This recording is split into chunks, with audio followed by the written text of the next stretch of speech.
ഡൽഹി ഉത്തര ഗുരുവായൂരപ്പൻ ക്ഷേത്രത്തിൽ നടന്നുവരുന്ന വിഷ്ണു സഹസ്രനാമ കോടിയർച്ചനയ്ക്ക് പരിസമാപ്തിയായി.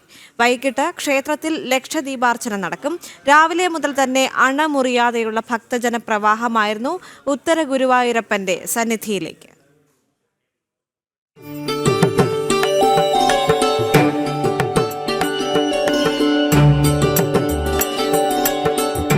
27 നക്ഷത്രങ്ങളിലും ഉത്തര ഗുരുവായൂരപ്പന് വിഷ്ണു സഹസ്രനാമ കോടിയർച്ചന നടന്നു. കേരളത്തിൽ നിന്നുമെത്തിയ വൈദിക ശ്രേഷ്ഠരുടെ നേതൃത്വത്തിൽ നടന്ന ചടങ്ങിന് ക്ഷേത്രം തന്ത്രിയും മേൽശാന്തിയുമാണ് മുഖ്യ കാർമ്മികത്വം വഹിച്ചത്.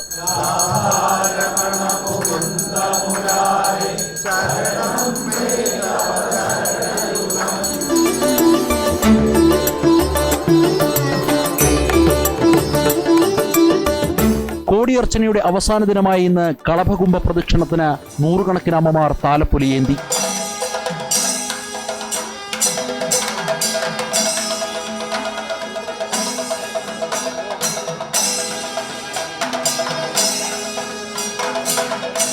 രാവിലെ മുതൽ തന്നെ ക്ഷേത്രത്തിൽ വലിയ ഭക്തജന തിരക്കാണ് അനുഭവപ്പെട്ടത്.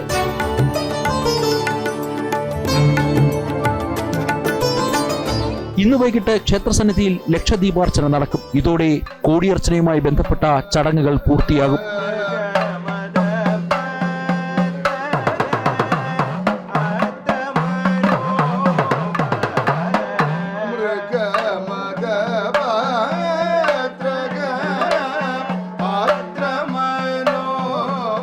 ജനം, ഡൽഹി.